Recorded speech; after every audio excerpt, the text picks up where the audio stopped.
Hello and welcome in to another episode of Offensively Accurate. I got a few nifty things added on with some overlays and some updates with that in. But to bring you up to it, this is episode number 23. We're going to cover some things like Harrison Butker being based. I know that took over the media like a storm. It's still getting talked about right now. I think the majority of what happened in the past week and over the weekend has been a plethora of instances back into the cultural realm of women doing things that they shouldn't be. It's like the most macro way you can say that. That's the most big picture way that you can say those things. And just a group of other instances, but they all kind of stay in this realm of what feminism has wrought us. And so I just want to say I'm back from vacation. Episode number 22, I'm not going to be putting on the podcast or on X as a whole episode. The sound quality on it was absolutely god awful. I didn't think my AirPod Pros were going to be that bad. I also had a secondary headset, which was going to be my primary. Too bad it was busted and I couldn't get it to work. It was the USB prong was like broken on it. Man, I spent like an hour with like a knife trying to like fiddle it to like make it work. Couldn't get it. And I didn't even want to trust it at that point. So number 22, if you do want to watch that episode, it will only be on YouTube. I'm not even going to bother dealing with it. It was just such bad audio quality. So warning for you for me on that end. But this one obviously will go back to normal. We'll be uploading to X and Spotify. Still getting momentum on TikTok. I'm still going to be using TikTok as a platform as long as they allow me to speak. It's my biggest one. Like I have more followers on TikTok than I do anywhere else. Obviously for the ad revenue and things like that, it's not as good as the other ones. But I did just get upgraded to whatever their next tier is, so I can do live streams as well as put like 60-minute videos up on TikTok. So I might do longer clips like that. See if I can get some momentum going from that end. And pushing it forward, I mean, just do the basic calls to action, man. Like, subscribe to me on YouTube, follow me on X. I put the extra things down here at the bottom, too, to kind of add and proliferate it. So I'll put the extra ones like TikTok and the Instagram handle, Facebook, maybe even to kind of like vary it up and have all of my handles present all at once. So you can reach me at any point, anytime.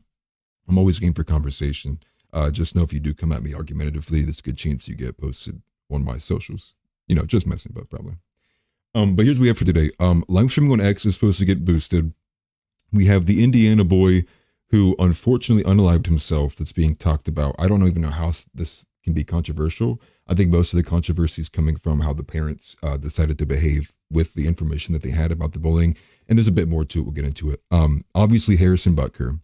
We have the ghetto moment from Congress that like happened when I was on vacation that I didn't even see it happen at all. It was in fact, my wife's mother who played the video, and I was like, wait, what's going on? And then I watch it and I'm like, and then, you know, because we're on vacation with the family, so I was holding most of my opinions to myself because we want to avoid fighting with people all the time. We have women colonizing men's fields, men's areas, men's spaces. That's really what a lot of what we're going to be talking about is going to revolve around. Particularly because we have so many instances of this happening. Now, particularly, we have it in politics, which has been happening for a long time, which I've been banging the war drum against for, you know, God knows how long. But now we have it in multiple other avenues, right? So we have it in video gaming. We have it in like in sports, obviously, with the transgender stuff. So we're seeing it happen in different forms, in different avenues everywhere. But I think the most basic way we can kind of defend against this is kind of how Asmongold put it, and I have a video clip of his too, which is, you know, get these colonizers out of here. It's if the only framing that these crazy lunatic people who are pushing all this progressive garbage and egalitarian stuff is that the only framing they understand is the I'm being oppressed, you're oppressing me, and that's the only dynamic they can understand, well then just spit it back to them. Men need to start saying that women need to stop oppressing men in video games. Women need to stop oppressing men in politics. Women need to stop oppressing men. Just use his language. I don't even care how emasculated that makes you feel when you say it. Just start saying like, she's oppressing me. Help, help. I'm going to call the cops. Help, I'm being oppressed. She's in my video game chat. Like, you know, like this is kind of like the framing we're going to have to use to kind of push this point to the men's spaces aren't meant to be catered to the sensibilities of women. Now, women are going to argue politics is for men and women, and I would argue no, you're wrong. Um, but let's just get into it. Let's just get this started. So let's start with the very first thing, right, which is the live streaming aspect. So I have this from, I think it says Alex Finn. Yeah, Alex Finn on Twitter, but she probably just quoted it from somebody else as well. Let me go ahead and break this over here. I don't know why it just did that to me. Okay, I'm gonna swing it over here. So we're going to see here is there's a major algorithm change coming to X. Let me actually make this so everyone can see it. So it's from Alex Finn. It says a major algorithm change is coming to X. So live streaming is about to blow up on X. They're talking about making millionaires overnight. I don't know about that. I don't know about the revenue sharing. I'm not too keen in on the information like that. But there's multiple things of it, right? So they point to like one of the biggest streamers, period, here, which is Kai Cenat. Now, I don't think that he made money off of X. I don't think that was a thing. I think they're talking in general from his other streaming revenues. Now, there's two things with this. The first thing is, well, now I feel obliged to put more content here on X, at least to stream the content. At least I feel slightly obliged because X has been better to me than YouTube has. I guess for right now, I'll say that I'm still kind of feeling like my account gets throttled to some degree on X, particularly because I don't hold back. I don't care about the sensibilities of women, so I'll just straight say like, "Hey, you're being a dumb woman." That's just how it is, right? The second thing with this is I think people are nervous about how this is going to work, mainly because you have a lot of people who are ready to jump onto the X bandwagon, but it's being bogged down by the fact that they still have an issue with porn. And even Alex Stein had quoted this saying, what are we talking about here, right? Because he was dumping, Elon Musk made a post dumping on Twitch. But the point that Alex Stein was making was like, hey man, there's a lot of hardcore porn issues here on this platform. Like, who are you to make fun of all the bathtub streamers on Twitch when this platform censors people with political opinions, but then gets blasted with link in bio, look at my nudes, kind of OnlyFans content. And so I think it'll be good. If anything has shown, it has been every time Elon Musk puts something out forward, it gets an initial, either a large backlash or positive backlash. And either way, I think he's shown that he's put a lot of money and a lot of effort behind what he wants to do. So I'm going to go ahead and trust it as far as right now. I would prefer that this is the thing that happens too, because I don't. I would prefer to be able to move off of YouTube. I feel like the ability to be discovered here is quite dampened, but I'll use it regardless because I have put up a base here. And the second thing with this too is like maybe just possibly I will just start streaming like casual stuff on X to combine that too. But I imagine most of this is being done to add the discoverability of, because they want to make X a TV app, right? Like that's the goal, and that's really the reason why YouTube dominates so heavily when it comes to the other platforms, is because we just were at the hotel there in Hilton Head in South Carolina, and all of this free content is available if I just hit apps on the remote, and there's a YouTube app already downloaded. But X doesn't have one of those, right? Like I believe they might have released it. I'm not sure, or it's in its project phase, but especially when you're using X, it's not like you have an explore page that's like meaningful, that feels like you can browse across large different things of content, because a lot of what X is it's driven by the algorithm. So it's one kind of highway lane where everybody's looking at the same highway. It's very hard to kind of get a lot of the discoverable content, although it has helped with some issues because your For You page will be constantly putting in things that people who you're not following. So, but the discoverability only works one way. It only works for things it's guessing to show you. It's not good at guessing what you might want to be looking at if it's not already being shown to you. And so just a little like note on that. But it's to me, it's enlightening because I want this to go forward. I want X to compete with YouTube. I want YouTube to have a reason to fear, or a reason to, kind of maybe reverse some of the rules, or maybe be less so harsh, because if X can make it not a leap, but rather a step for a streamer to switch over to this platform, YouTube's not going to be able to sit there with the big britches they've been having on, where they just sit there and do whatever they want, regardless of no consequences, because they can pay out so much money and people are kind of enslaved to that model. So with that being said, that was the portion on live streaming on X, just a small bit. we're going to move to the Indiana boy who unfortunately unalived himself after dealing with relentless bullying. Now, this boy was 10 years old. It's going to be from the New York Post here. I'll go and swing it over to this. And you can see it here. Indiana boy, it was after he suffered horrific bullying. The parents say they complained to the school 20 times. Now, right off the rip, when the parents say they complained to the school 20 times, I wouldn't have gotten to 20. There's no way. I wouldn't have gotten to 20 because probably by like 8th time, if they still wouldn't have been doing anything, this is how I'm thinking too. By the 2nd or 3rd time, I'm telling my boy, like, who are these people? Like, who is bullying you? Who are these kids? And I'm going to make a specific instance to be like, hey, like, get a hold of the teacher, get a hold of the staff, get a hold of whoever I can, right? Guidance counselor, principal, vice principal, it don't matter. You know, HR, whatever, because some of these schools are bigger. I went to a small school, so it might be different. And I'm going to be like, these are the names. My boy said this and this and this and this. There's not a chance on this planet that you can't tell me that you can't keep these boys separated from each other. There's no reason that you can't be watching them, keep an extra eye out, yada, yada, yada. Now, the fact that it went to 4, 5, 6, 7, 8, 9, 10, somebody's lying, right? Because if the parents complain 20 times, that means that the school, and if the parents are honest, that means the school is just going like, oh yeah. And they don't care, right? Or the other instance is that the parents didn't complain to the school 20 times, and maybe they didn't do anything at all.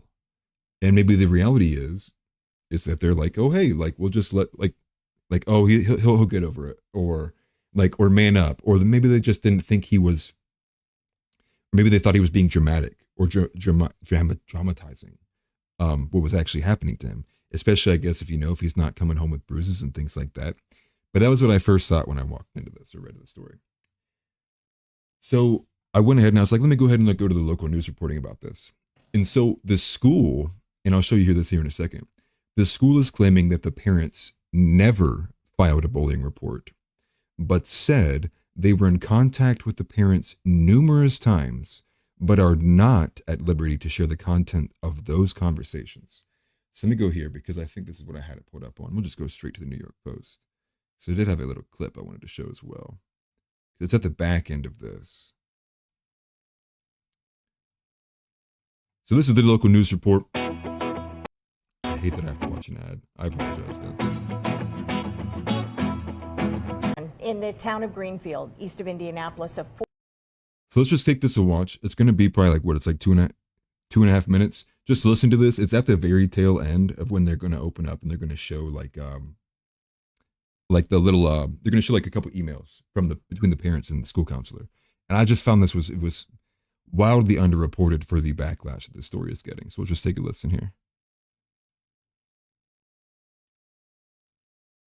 Fourth grader is dead. His parents say he took his own life because of relentless bullying. Earlier in our 5 o'clock hour, you heard from the little boy's parents. Now hear from his grandmother, who lives in Huntington. 21 Alive reporter Amelia Miles is live now in studio with more. Yeah, Heather and Linda, this is 10-year-old Sammy Toish. His family says he was spontaneous and had a bright smile that was hard to miss. But on May 5th, that all went away. Sammy Toish, a 10-year-old boy who lived in Greenfield. I don't know, he's just as pure as snow. Cynthia is Sammy's grandmother. She says she received a text to call her son right away. He was distraught and he told me Sammy was gone. And I'm like, speechless. His family said Sammy died by suicide Sunday morning on May 5th. According to Sammy's family, he was being bullied up until the night before he died. They say it started last year in elementary school and continued this year at Greenfield Intermediate School. People trust their kids. They entrust their kids to the schools. But now that trust is breaking down. What started as words, his family says, eventually turned physical. Toish tells me her son talked with the school more than 20 times about the bullying. That they can't just say they have zero tolerance, because that doesn't mean they're zero tolerance about bullies. Their zero tolerance means that they don't have any responsibility for it. Right here, I'm gonna put myself back up here, right? You can see this. I'm gonna move my big head out of the way. Yeah, I'll just take myself off, right? So you can see here it says, "Hi, Dr. Allen. This is Chase Hooley with WTHR." So this is the reporter. "Would you have time to talk to me today to discuss claims made by the Sammy family that he was bullied by students? The family claims they spoke to the principal on 20 different occasions regarding the bullying the past 2 years. The most recent being last week when he was followed into the bathroom by a group of kids. Then prior to that, there was another altercation on the bus." And then I guess they're also looking to see where the kids reprimanded who were, and if those parents of those kids were also notified. Greenfield Superintendent Dr. Harold Olin sent a statement saying, But in this statement, look at this. So this is their response, okay? And I believe this is the principal and the vice principal. "I am not in Greenfield currently. I have a meeting in Indy. I will be back in Greenfield later this afternoon, yet I have another meeting scheduled upon my return. Therefore, a phone call will not work. I can try to answer some questions via email and or text. I can already tell you there were some errors in what you shared from the parent summary. The student was a 4th grade student, so he was only at the school for less than 1 year. 2, I have combed through the entries for the student, and bullying is not a theme that is noted. The school's administrators and counselor have had regular conversation with the family throughout the year, though I am not at liberty to share the content of those conversations. This is why, and I'm serious, this is why I think like somebody has to be lying. The grandma clearly was like, she clearly was tuned in on what was happening too. So she had to have been in contact with the parents. At least it seems to be that way, right? And this, we're going to do a little bit of like investigation work, right? Even if he was a 4th grade student, okay, that doesn't mean that he just transferred there that year. I'm assuming this is like one of those breaks where like they must separate the 3rd grade students, like, you know, it's K through 3 and then 4 through 8 or something like that. It could be one of those weird breakups. That doesn't mean that the kids who were bullying him didn't transfer and grow up in grade with him, right? Like that just means like it was happening in the campus over there, not at his specific school. To be fair, there's a small note. When he says he's combed to the entries for the student and bullying's not noted, somebody's lying, dude. Right? Like either the principal, and especially the way the response here is like a phone call won't work. Here's my half-assed statement of like what this is going on. It's like you had a 10-year-old just like unalived himself, and this is the level of care that's going on with the. I just like it's just gross to me, right? And I don't want to show the little bit too of the parents crying because that just like it makes me angry for a couple of reasons, but it does just bother me that like this is even a topic of news. Like this is even a thing happening. But to go back to this, right? The school's administrators and counselors have had regular conversations with the family throughout the year. Pause. Whose parents has regular communication outside of like, oh, hey, or the parent-teacher meetings, right? Like the only times my parents were coming in and having like regular conversations with the guidance counselor was because like I was on the verge of being suspended and possibly expelled. It wasn't because like they're in there, like they just walk in and because they work down the road and they're like, oh man, it's like, no, dude, it's generally for a reason, right? Like most parents and most people have like too many things on their plate to be making regular stops into the school to just have random conversations if it wasn't about something that was actually important. I'm keen and I'm going to take the parent side on this, given the information that we see and what we have.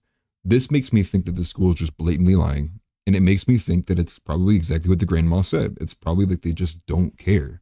You know, they do the song and dance of like zero tolerance for bullying, da-da-da. No note of a theme that of bullying. This means that like, even if the parents, clearly the bullying happened, right? Like no 10-year-old just goes out and is like, I don't want to live anymore. I mean, obviously with some level of indoctrination, right? But it's such a foreign idea to a kid. But to get to that level of a dark place as a 10-year-old, to then go through with it is like, what is what is this cultural rot of these of a 10-year-old in Indiana of all places, right? Like a very notoriously kind of like Midwest. It's not people. It falls red naturally. It's not like a very very like hot spot for the liberal arts places. And maybe possibly that's changing with the fact that you can't escape from social media and different things like that. And it's always going to be an active force. But to not be at the liberty to share the content of those conversations. I just have zero respect for it. I have just reading upon this email to think that if this was the way that these things went down is just such a smoking gun for why you would never want to be involved with public school anyways. Because listen to this, say even if the parents didn't talk to the counselors whatsoever, right? The fact that he even put the second point, which he was said he combed through the entries for the student, meaning that the teachers and the guidance counselors and the staff members are probably keeping notes, right? Like he might be antsy when doing this, or like he might be da-da-da. But you don't see any of the bullying, right? Like no bus driver, especially because it said that prior altercation happened on the bus. The bus driver didn't say anything. The bus driver wasn't asked about kids fighting each other. I mean, maybe this is the level that we reached, and it's just like if kids rough each other up, they just are like, I don't care. It's too much paperwork. It's too much. I don't want to even deal with it. And if that's the case, and I mean, I don't think anyone has an argument ever at all to go into public school. These people are just like demons, dude. And to think too, like, what is this principal doing? Like, what meetings do you have in Indy? Like, isn't your job to be a principal for the school?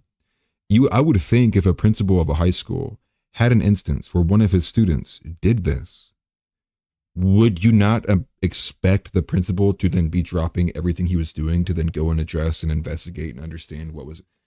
I guess not. I guess that's not the world that we live in. I guess I have been the one who's naive to think that there would possibly be some level of like vigilance when it comes to ensuring kids' safety, and that the people who are put in the positions to protect and ensure and align, the direction and the orientation and the security of the school would be concerned with those things. But maybe I'm the retarded one.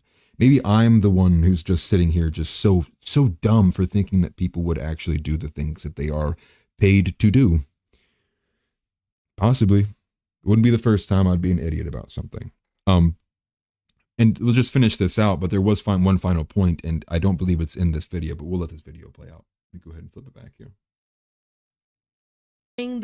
There was no bullying report ever submitted by the parents or the student, but he also said the school's administrators and counselor had regular conversations with the family throughout the year, but he wouldn't share the content of those conversations.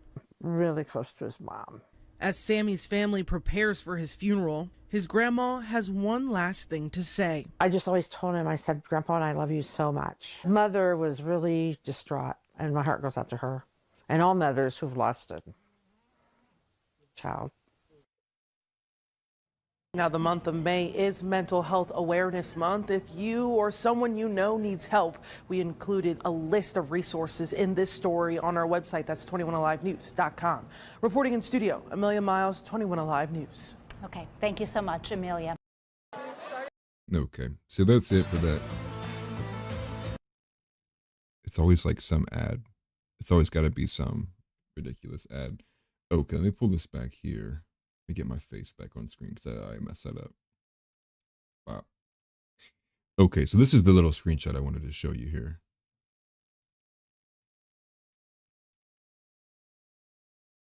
Let me just pull this over. This was from the article. So if you go to the New York Post, and you go to where this article was at, this is the one that I had pulled up, which was on that initial tweet that I had just shared to begin with. I'm just going to read this, and you tell me why this isn't being talked about, or why. I guess to me, this was like some kind of like scathing level of news to be read in. I see somebody chatted, but let me change this here. Looks like it censored it, so you can put another chat in there. I don't know what they do to censor stuff. It's kind of wild. But it says here, the month of May is Mental Health Awareness Month. According to the CDC, suicide is the second leading cause of death for ages 10 to 14, both nationally and in Indiana. 10 to 14. However, in terms of suicide rates, it is the lowest among all ages. That is incredible. Yeah, like our suicide problem's not that bad. I mean, look, the 10 to 14-year-olds are only killing themselves at 2%. What? A CDC National Center for Health Statistics data brief, which analyzed suicide from 2001 to 2021, reported, so over a 20-year period, although rates were lowest for those aged 10 to 14, this group experienced the largest percentage increase over this period, from 0.6 in 2001 to 2.3 in 2021. That's insane. That is quite literally insane. Now, if I'm correct, the way I'm reading this, dude, is that 2.3% of all people in this nation aged 10 to 14, they take themselves out. Now, I could be wrong, and this could be the separation by deaths, right? But I don't think that. I would imagine there would be a much larger percentage if it was separating it by death. That's insane. So in 20 years, I mean, a 2% increase in 20 years now isn't whoa. I mean, to me, I think it's whoa. Insane. Why? And then to think that like it's the lowest among all ages. So you're telling me that 5 through 9-year-olds kill themselves more than 10 to like what? I mean, I know that we're all well aware of the child suicide epidemic or the male suicide epidemic, but children? And I would like to know how this was separated. I didn't see it was separated by gender. And this is where I pulled it off the New York Post, but I'll pull this back. Oh, of course it's going to do that. It always does that where it doesn't sit still. Okay. I think that's ridiculous, dude. I think if you're asking me, that's insane. Oh, let's see from Michael S. If you are sending your children to public school in this day and age, you are complicit in their abuse. And I agree. I agree completely. I'm not sure for people who are on the low financial end, what options you really have when you're forced in a bad spot between like homeschooling or paying to get somebody into private school, like, or maybe charter school possibly. But I mean, at this point, I agree 100%. Like if you send your kid to public school, oh my gosh, I can't talk. Amidst all of this going on, it's just like, you are an abuser. And that's the other point too, is like, say the parents did complain 20 times straight. There's no way you should have let it get to 20 times. At like the third time, you should have realized like the school is clearly not going to do anything about what's happening. And they should have been like, hey, like we're out of here, dude. We have to go somewhere else. Like you are actively refusing to protect my child, and we can't rely on you anymore. And they should have went to a different school. Now, there's a different public school any better? I mean, I'm sure there's better. Obviously, there's better public schools than other public schools. But it's tough, especially for people who are in financial situations. It's like, what do you do, right? And that's a poor way to look at it too. But you have to value your children's lives over how much money you're making. You know, like you have to not care about the public perception of like, oh, I live in this small house, but I have 4 kids. Like, who cares what people think about you, dude? It's more important that your child is like, the quality of life of your children is not them being bullied relentlessly because you're spending every single day, 10 hours at work, not paying attention to what's going on in their lives. And another one here from Michael saying the U.S. Department of Education estimates that 1 in 10 children experiences some form of sexual misconduct by school employees. That's also something I've seen a lot of. I think I covered it not the last episode, but 2 episodes ago. The sharp rise in female women sexual abusers. There's been plenty of instances of women who are, married, just about to get married, or just recently newlyweds and making out with a fifth grader.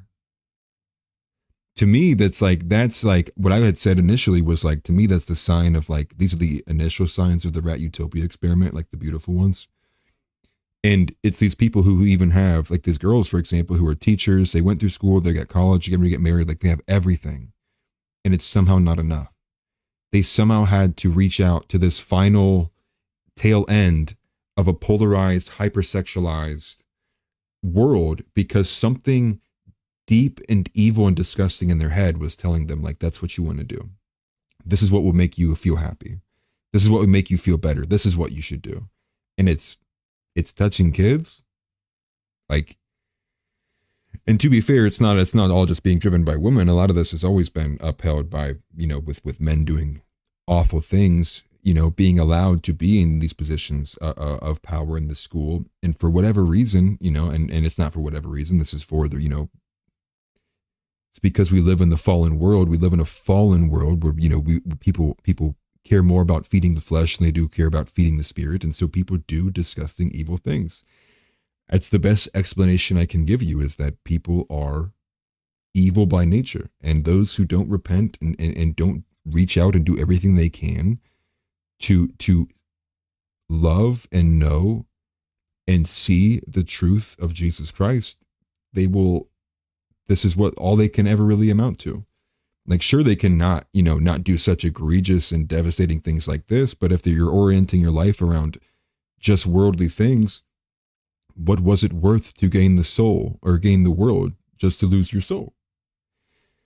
And it's just unexplainable stuff. And I don't want to blast anybody in particular, so I'm not going to say any names, but I had a conversation about this exact story, this news story with the kid from Indiana. And they said, oh, people get bullied all the time. Who cares? What?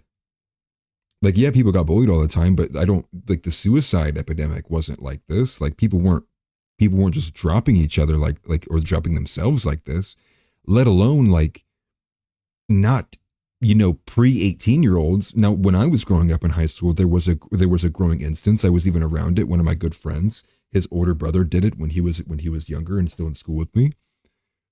It's awful stuff. But even then, a 19-year-old doing it when I was in, so I'd have been 2013 to 14, was just like, whoa.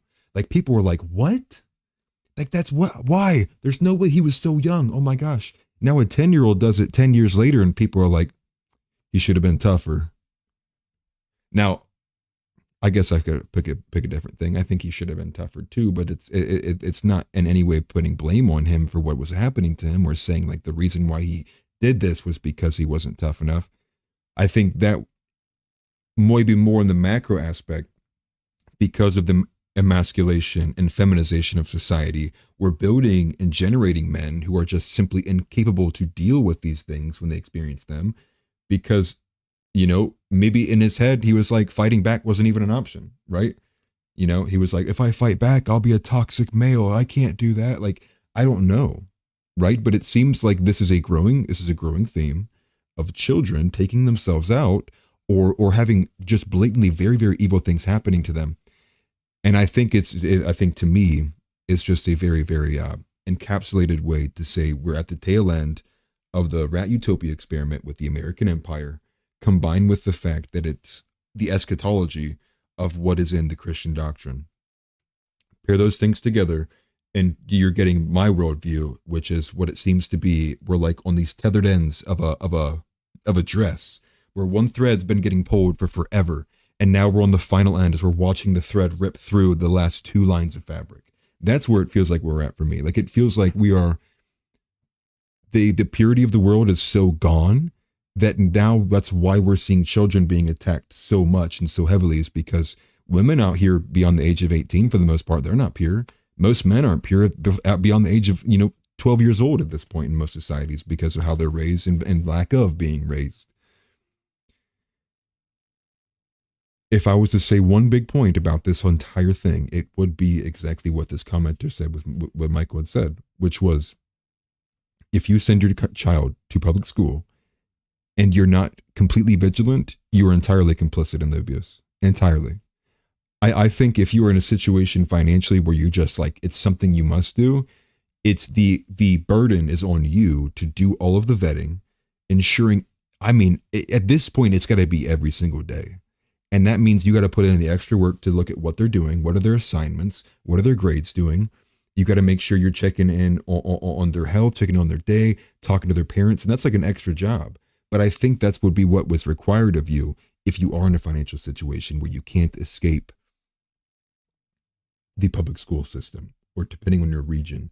And I think even in that spot, you should look at it temporarily and do everything in your power to get to a position where you can either homeschool or send your kid to a charter school or a Christian school or a private school, something along those lines, where you have more power and more sway over what's happening in your child's life.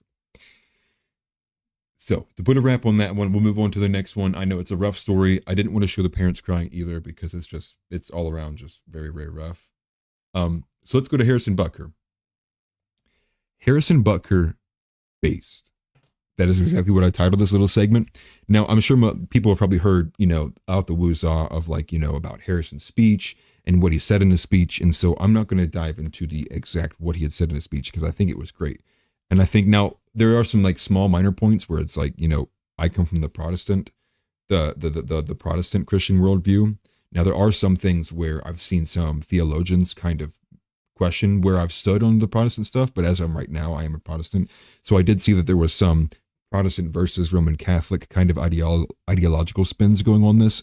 Not even going to bother talking about that because that's such a meaningless fight to be having in the midst what's going on. It's more important that the message of what he was saying is pushed and broadly so. So just a group of these things, man. So we'll start with the fact that the Kansas City Star is calling on him to get fired, which is from Colin Rugg. Let's switch this over here. This is from Colin Rugg. Make myself smaller, actually. So I'm Colin Rugg, right? Said that the Kansas City Star is calling on the Chiefs to fire him and hire a female kicker after Butker advocated for traditional values during his speech. Not joking. So this is what they said, right? The opinion piece quickly notified readers that this was not a joke and it's not unrealistic. It's for poetic justice because of his Neanderthal outbursts. So so Harrison Butker can't tell women that they should do what they're traditionally called to do, but the Kansas City Star can call him a caveman, right? It's just it's just one of those things where it's you instantly lost the argument because the thing that you're complaining about, you did immediately in the first paragraph. But saying that the pipeline of talent is real and that the Kansas City Chiefs need to make sure that their next kicker should be a woman. It's just, okay, come on.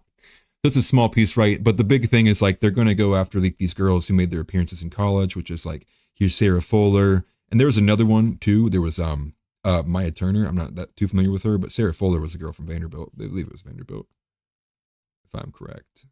Maybe I was wrong. It looks like Navy. Regardless, or no, Mizzou. Who cares? Either way, because it's just irrelevant. It's just a girl kicking, haha, clap, and then watch as she gets annihilated on the field because she's not supposed to be there. This is just a small piece of the pie, right? There are literally thousands and thousands and thousands of people begging and demanding that Harrison Butker just get eliminated, just gone. I saw a little petition that was signed that had gotten well over 50,000. I think it was approaching 100,000 petition signatures to kick him off of the team. There were a few other fake news pieces that came out about it as well that were relevant to it. But the one that's making the rounds now that I think is going to be very exemplary of women, just dealing with women, is a cheerleader for the Chiefs who put out 2 viral videos. And so we'll go back to back with these real quick. Let's see here. Let me go. It's from Oilfield Rando, who clipped this one. Make sure I'll pause it here, get it on full screen, and get my face out of the way. Make sure the sound is okay. So this is so Stephanie Hills, that's her name. She is a cheerleader for the team. Either was, not sure what the current status, but they had a relationship. So you're going to hear about it. Common. First and foremost, until a few months ago, we were both employed by the Kansas City Chiefs. I cheered. I'm going to stop it right there. Dude, insane. All of these mannerisms, in her face, look at her face right now. Look at those eyes, dude. You are insane. Insane, dude. But it's this little, look at this. This right here, what it's so fake. It's so performative. Like, and if you find yourself talking to your significant others or people in your life like this, stop. Just stop. Because everybody finds it insufferable. We were both employed by the Kansas City Chiefs. I cheered you on for 6 years straight. And with that, I would assume we went to the same PR training. But since all of that obviously left your fucking brain when you went to go give that speech, I thought I'd be a good coworker. Share my notes. Let's get started. These are fucking vague. Biggest takeaway is you... See, it's performative, dude. Like, it's so performative. It actually is very bothersome because I know, there are girls who behave and talk like this normally. It's a trend we gotta stop. Now represent $1 billion organization. You are no longer just Harrison Butker. You are now Harrison Butker, who plays for the Kansas City Chiefs. And anything you say or do that doesn't align with that brand, scissoring just like the lesbians you hated in that video, will be grounds for termination. Common. First and right, so this is just a little bit, right? Like, oh my gosh. Like, dude, like, it's just like, it's so unbearable. But she made another one, dude. She made a longer one, okay? And this is the one that's a little bit more serious. Let's go right here. Where's it at? There we go. Okay, look at this one, man. So this one's 3 minutes long. And so if I see my viewer count just dropping, like, I understand, I respect it completely. Like, I'm not even going to be mad if you have to drop out because this was unbearable for me to watch. I put on a blazer and my finest jewelry in case any of the national news wants to use this and air it without my consent. My video dressing my favorite former coworker, Harrison Butker, has popped off. And I'm about it. Because now I am a voice for the people that he attacked. And since the mainstream media is going to use whatever content they want, I thought I might as well dress up and give them a formal speech. It has never been about whether or not a woman should stay home with her family. If that is the best decision for her, do you. If you want to have a career, do you. If you want to do both, pop off, do you. My issue lies when entitled men in positions of privilege, such as Harrison Butker, uses a graduation speech to put a woman in her place instead of congratulating her on her accomplishments. Are you shocked at some of his public supporters? I was not, because something these people all have in common: privilege. The harsh reality is that majority of So what she's saying is Harrison Butker now has the privilege to be doxxed by his own team that he plays for, the professional organization, the Kansas City Chiefs, who we'll get to in a minute, which was covered by Glenn Beck, that the Missouri AG is actually looking at potentially suing the Kansas City Chiefs for what they did. They're actively investigating on who that person was who leaked out the information of what the city was where he lives. Second, the privilege of having crazy women search for your wife online so they can shame her, which we'll also get to because there's viral posts about people who are trying their hardest to figure out who his wife is so they can attack her. The privilege to be called simultaneously an anti-Semite, a racist, a white supremacist, and a bigot, a misogynist, like that's the real privilege. Come on, dude. Come on, man. It's like no one's buying this, dude. And again, in this video, like, it is so performative. I honestly kind of want to know, like, how long did it take her to make something like that? Like, how long did it take you to dance up and think of all these little nice, cute and gay quips so you could sit there and be like, see, I'm giving a speech just like him. Like, it's almost like women intuitively understand what will make regular straight men the most angry and they just do it. At least that's what the seemingly feeling I get from this. But let's watch the rest of it. Americans cannot support their family on a single income. Those little bundles of joys are expensive. So telling a bunch of women that that's when their life begins? Well, I guess it depends if they're privileged or not. Baffles. And that's the big lie, right? Like that's the big lie is like you honestly truly don't need that much money to make things work. Will it be hard and you got to kind of cut out some luxuries? Like, yes. But here she is pushing the big lie that children's are like, they're just an expensive accessory, right? Like that's how these people view these things. And it's just so sad to me. I got another, what in the world? Oh, what's up, world? Butker is one of 32 kickers on the planet with a job in the NFL. Nothing about an athlete at the top level in the world is privileged. Well, yeah, exactly right. Someone who has reached the absolute pinnacle of athleticism. There's like probably like what, 64 spots if you count all the backups, but most teams don't even keep backups because they want to have extra cap space for other positions. So you're right. Like this is a guy who has 1 out of 32 possible positions he could have, period. And he worked for that. And then to act as if he was privileged to be placed there is an insane kind of framing, right? It's like, it's like, what are you using to estimate someone's privilege? And to me, it's seemingly just like the fact that he's a man. He's a white man, right? And that's the framing these people can seemingly only understand, which is sad. Me that people think that social media has like warped this speech into something it's not. If you think that, you should go watch the 20-minute long speech, and I promise you're going to be sweeping your jaw off the floor by the end. Why are none of his... Whoa, sweeping. Whoa, isn't that misogynist? Why would the woman be sweeping? Come on now, don't tell the woman to get back in the kitchen. Reporters talking about the part of the speech where he condemns a woman's right to her access to healthcare, such as abortion, IVF, surrogacy, and birth control, or the part where he called gay people deadly sinners and mocked their Pride Month. That's low. Other thing we have in common, Harrison, is we are both Catholics.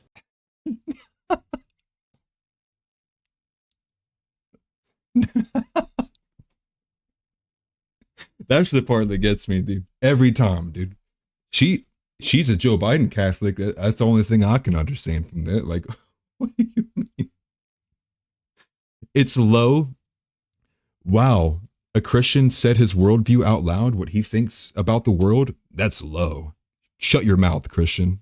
I'm also Catholic. Dude, you can't make this stuff up, dude. But to me, it is like, what kind of loops or hoops do you have to jump through to think like this? And I want everyone to know that our God preaches love and not hate. Many people are entirely false. Like entirely false. God hates a lot of things, dude.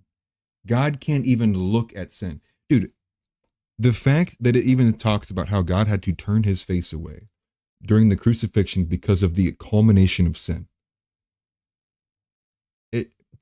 These people don't read their Bible.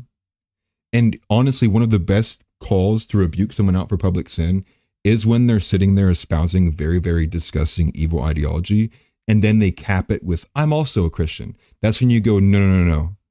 You ain't my kind of Christian. That's the public rebuke. You go, no, dude. You're not going to sit here and subvert and pervert what Christianity is. Whatever you're saying is some perverted imitation of what I do believe. And no amount of you sitting there with a rainbow flag trying to tell me women should be pastors and that everything Harrison did is evil and wrong takes it away from the Bible, dude. No part of that comes from this word, the word of God. No part of it comes from the Catholic Church. Now, albeit some of the popes and a little bit of the upper levels have had some kind of weird instances, but regardless, God doesn't preach hate. That's a very, very basic and simple concept that you would be like, what are you talking about?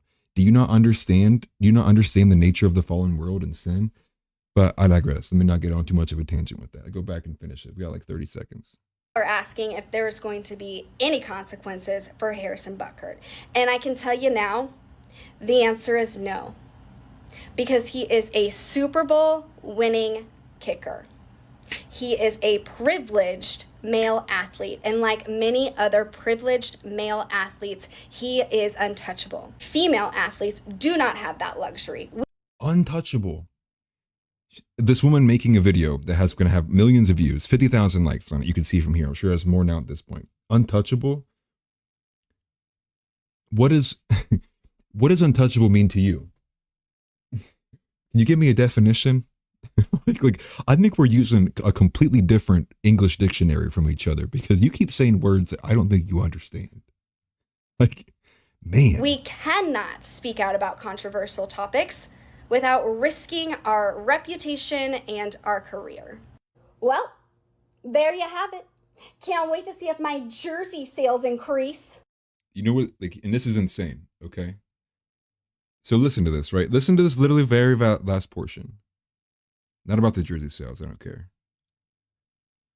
Women can't speak out about controversial topics, women athletes, without risking our reputation and our career. What is she doing then right now? Is this not her speaking out? Is this her risking her reputation, taking the mainstream stance, taking the Kansas City Chiefs, her own employer stance, taking the NFL stance, taking the White House administration stance? What? Yeah, her ignorance to her own privilege is hilarious. Right. This is somebody who's like, I'm wondering, quite honestly, am I going to get like, a fact check in a couple of days where it's like, this is actually all satire.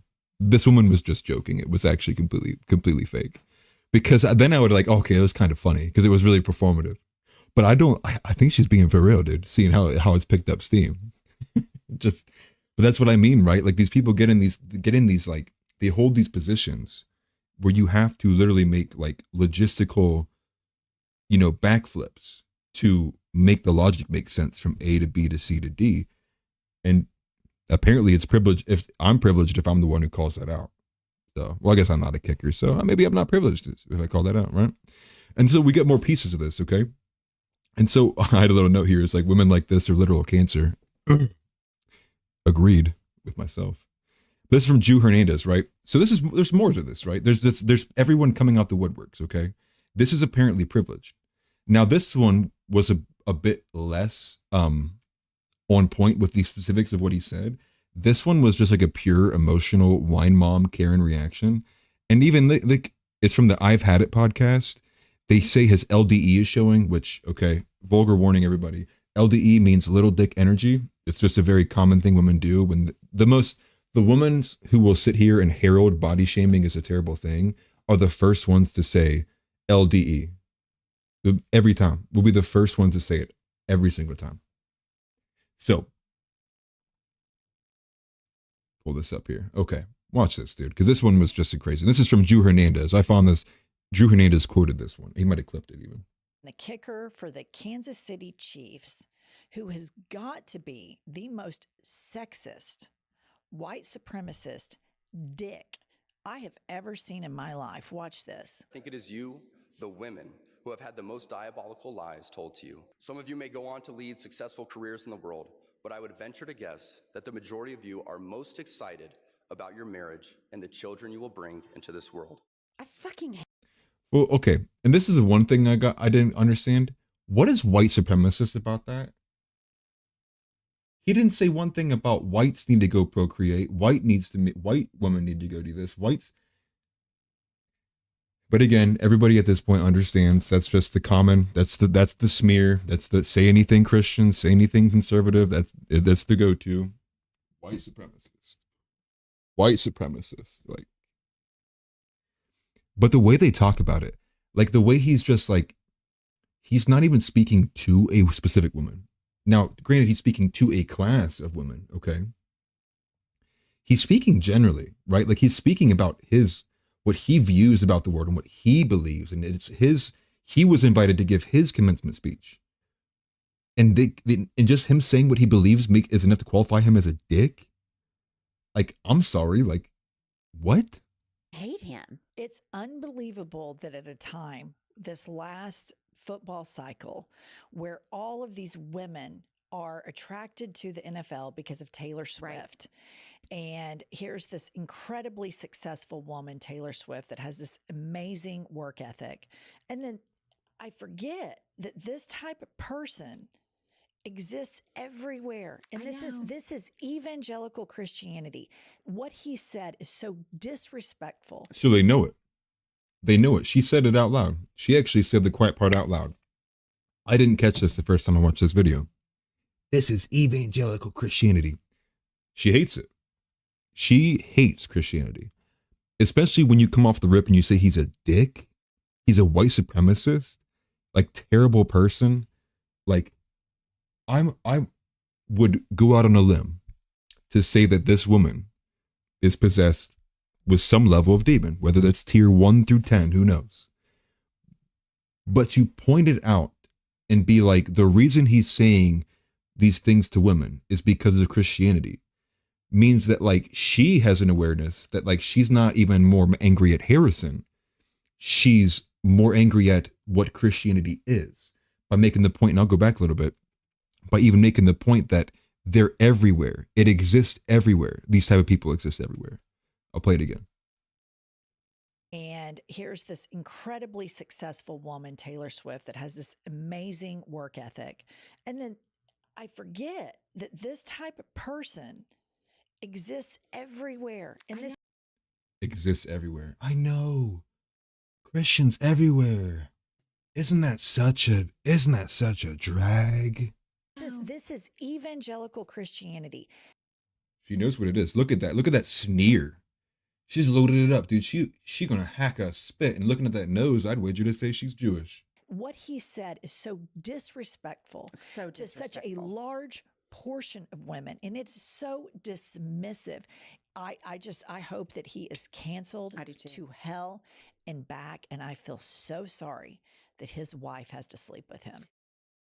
It's disgusting. But if you want some insight into like, well, you know, how are all these women like have these views, and like what's wrong with like all these younger women? And it's like, well, I mean, does your daughter listen to garbage content like this? You know, does your daughter just, you know, buying into stuff like, and to be fair, I think a lot of the younger generations are kind of being a bit more keen to what the going ons of the world is happening. So especially when you see some of the data showing that Gen Z is, not Gen Z, forgive me, or maybe it was Gen Z. Gen Z is actually a tick more conservative than the last like 20 generations. So perhaps there's a white pill to be had with that, seeming how there is kind of a big split between like either Gen Z is very, very hardcore Zoomer, like progressive egalitarian, or they're like the dissident right, like Groyper kind of like openly homophobic, openly don't care. And so that's a kind of a white pill, and the fact that there is a growing faction of younger people who are unwilling to pick up with this stuff. But I mean, this is just like, it was relentless, dude. It was like I was seeing people out the woodworks come out and be angry at a guy for speaking Christian values at a graduation. And to think of all the things that you could be angry about. No one, like we just talked about the Indiana boy story. Do you think anyone is going to even care at all for the life of them for what happened in that situation nearly as much as they care about just mean words? It's a joke, dude. And I'm supposed to like, I'm supposed to like respect these people. Like, it just makes it hard, man. Like I'm trying to be a good Christian, dude, but you put all these people in my life, bro. It's like, God, you test me, dude. Like, I guess that's the only way, man. Like, I'm just gonna start laughing openly. Like, what is this garbage? Like, okay, go live alone. And then honestly, to be fair, they both do look like sad wine moms, and they probably are either divorced or have issues in their families. And I'm not saying that anyone deserves anything like that, but it makes sense to understand why they would wish to extend their misery to other people and live the lives that they have. It saddens me to no end. But we get some more here. And these are, I mean, dude, like, we just have a loop of these. I have so many because I bookmarked a bunch of them. These are supposed Chiefs fans. I was almost at a loss of words. I sat and I quote tweeted what I'm about to show you. And it's these girls kind of doing this skit on TikTok where it's like The Handmaid's Tale. It's like, oh, woe is me. Like the last thing I could ever wish for is a husband. Like, It's hilarious, dude. But these are supposed Chiefs fans, so give it a watch. We're Chiefs fans, or at least I think we are. We can't see the TV from the kitchen. We're Chiefs fans. Of course all my sons are Irish twins.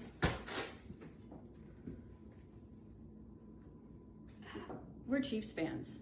If you didn't get that, that was her like being beat or spanked, and so she put like a bag of frozen pieces. Sit down.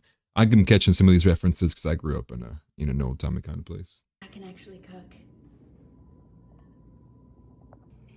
We're Chiefs fans. What we bring to the table are appetizers. Shoot, how am I gonna make this for 300 people? Oh, no. If you just double that, but then subtract 3 times of that and substitute... What are you doing? What am I doing? We're Chiefs fans. Of course we're homophobic. But you've dated women. No, that was before I was a Chiefs fan. I prayed that away.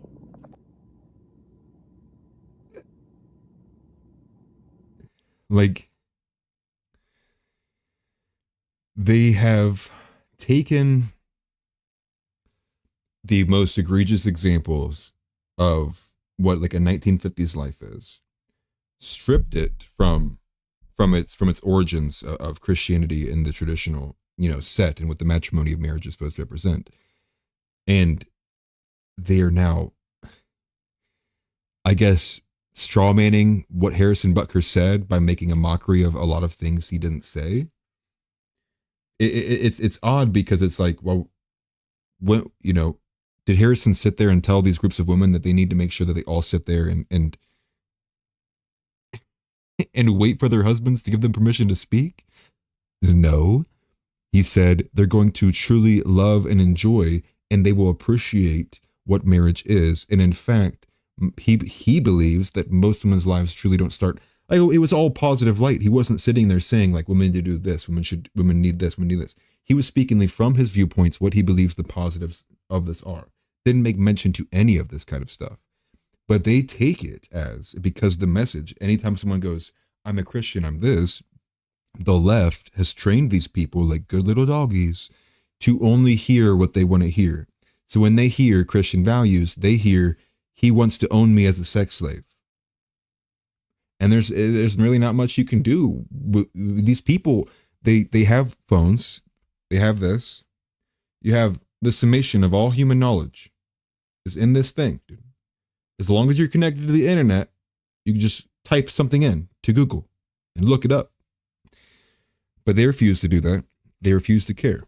They will forever only parrot back the spoon-fed opinions of the mainstream media back out to them. And that is because the institutions,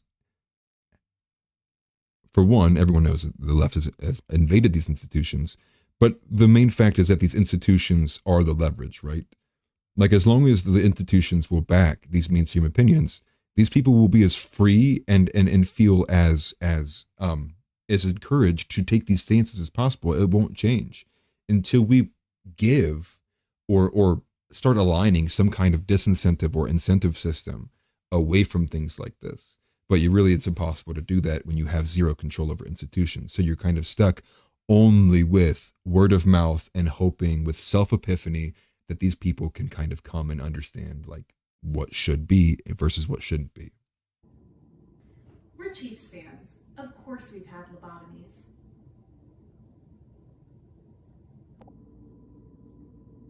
Did I go to college? These must have been pictures from before your life began. Oh my God. We're Chiefs fans. Of course we're pro-life. Wait, didn't you just? Yeah, he made me whenever he found out it was a girl. We're Chiefs fans. If this isn't a boy, this might be the last time anyone sees me. Right. So I think everyone can agree, like, oh, okay, they hate men. Like, I don't think they really hold any other value besides they hate men, right? But this is relentless. This stuff was relentless, and I'm seeing it everywhere. I just grabbed some of the best ones that I saw from other people that were quoting. Now, for some non brain rot that you can actually listen to without killing yourself, forgive me. Nope, in a video game. I don't mean that. Nobody means that. Okay, so this is from Glenn Beck, and this was from literally before I was crafting the outline this morning. So I found this, and so it says Just make sure my face is up here. It says that the Missouri Attorney General Andrew Bailey has told over the phone they might take Kansas City to court for doxing the Chiefs kicker Harrison Butker over his religious beliefs. And the quote they have is, "We need to make sure government resources aren't being weaponized to push a radical, progressive, discriminatory agenda." Well, amen, dude. Amen. That is a beautiful thing to finally see an attorney general do something. Like, do something, dude. I mean, Tim Pool brings up this point all the time with all these AGs who just, there's all of these impeachable offenses they don't do these things over. There's all of these crimes that these Democrats have committed that you don't see any AG go after.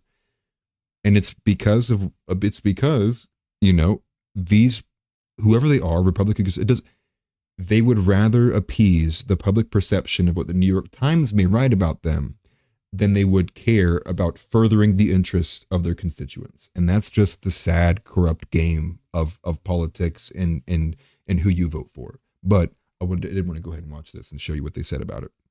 It's just a phone call and it's only 2 minutes long. We're not going to let city officials in Kansas City who doxed Harrison Butker in retaliation for his free expression of his faith, of his religious beliefs, we're not going to let them violate the Missouri Human Rights Act that exists in order to prohibit that kind of discriminatory behavior. And you're right. I mean, if anybody has watched the commencement address itself, I would commend it for everybody to view. Yeah. It's a fabulous speech. And you know what he says at the beginning? You know what Harrison Butker says? He says the left wants to drive free expression of Christian beliefs from public discourse. And that's exactly what's happening. Yes. And that's what the left is doing to Harrison Butker. Now, the problem from a state law perspective is when the city of Kansas City, using an official Twitter account, publishes Harrison Butker's residence. Why did they do that? In retaliation. The government can't retaliate against someone for the free expression of their faith. And that's what's going on here. And suddenly, I'm the bad guy. Quentin Lucas, the mayor of Kansas City, within the last 72 hours, has fired off an incendiary letter to me accusing me of fanning the flames of racial discord. Like, what? Wow. That has nothing to do with it. You know you're doing the right thing when the left baselessly plays the race card. So somehow my enforcement of the statute intended to prevent discrimination is discriminatory to the mayor of Kansas City. Makes zero sense. That's when you know you're doing the right thing. We're going to fight for all Christians or any faith community's ability to have free expression of their religious belief protected by the Constitution and the laws of the state of Missouri. And what do you? One thing I will say right now, it is such a white pill to hear the AG have that much fervor behind what he actually feels because of what's happening.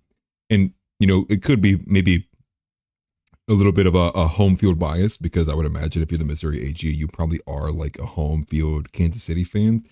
And so when you see this kind of thing happening to someone you actively root for and then watch as the own team that you root for turn against him, he's like, nah, dude, I'm taking this dude's side. I'm a Christian. These are my beliefs. No. We're not playing this game. Everything he said was true. Like, that was awesome. Like, that was like he had a fire underneath him. And I find it so rare that we get these kinds of emotional kind of outbursts from the men in a position of like anti the wokeness, anti the progressive nature, that it's like, it's cathartic to me, because I feel like it's just, you normally get the, well, slow down there, Democrats. Like that's a normal level of emotional fervor behind how they react to what Democrats do. That was a breath of fresh air, and I really appreciated that. But there's about another 30 seconds left. What are you going for on that, Andrew? We've demanded accountability and transparency there, too. We've demanded documents about who manages this social media account, who has access to it, why this post was tweeted out when it was. We need to make sure that there's guardrails in place to ensure that, the government resources aren't being weaponized to push a radical, progressive, discriminatory agenda in violation of state law. And if we have to, we'll go to court and get an injunction to put a stop to it. We will get an injunction and put a stop to it. And I really hope that they do. And seeing how that happened, like, you know, probably only 2 hours ago, that'd be like 4 hours ago at this point, if not a little bit more than that. We'll see. We'll see. Hopefully it picks up. I hope that people just start dumping in money to help whatever person needs to.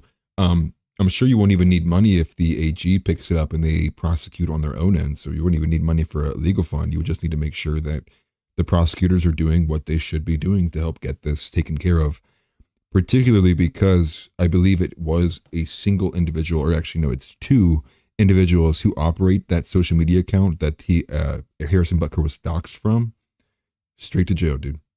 Straight to jail. Like, that's so uncool, dude. Just because this man said, this is how I feel about life, and I love Christianity, and I think that you guys should follow these values too. They were like, we're going to tell everyone where you live so people can come find you and attack your family. That's evil, bro. That's pure evil. Now, there's so much with Harrison Butker. I don't even know if we're going to be able to move off of it at this point. And what I mean by, the going after people and the doxing stuff too, because there's such an insane level of nature to the way women act and react to these kinds of things. So, for example, let's see. Yes, it's this one. Let me pull this up here. This is a girl. It's a huge tweet, right? Let's go down here. You see that 1.7 million views, and there's more than this too. I saw a couple of them that posted the same thing. Checked Harrison Butker's Instagram to see who the woman was who'd put up with this stuff, and not one mention. Showing, dude, proving that Harrison Butker made the right choice with his social medias to not have his family or kids or wife at all visible on it. Because what's that? He said his worldview. Here comes all these crazy women, dude. Crazy women coming to hunt her down, dude. It's insane. It's almost like what he did was the right thing to do. But just to show you, like, it's,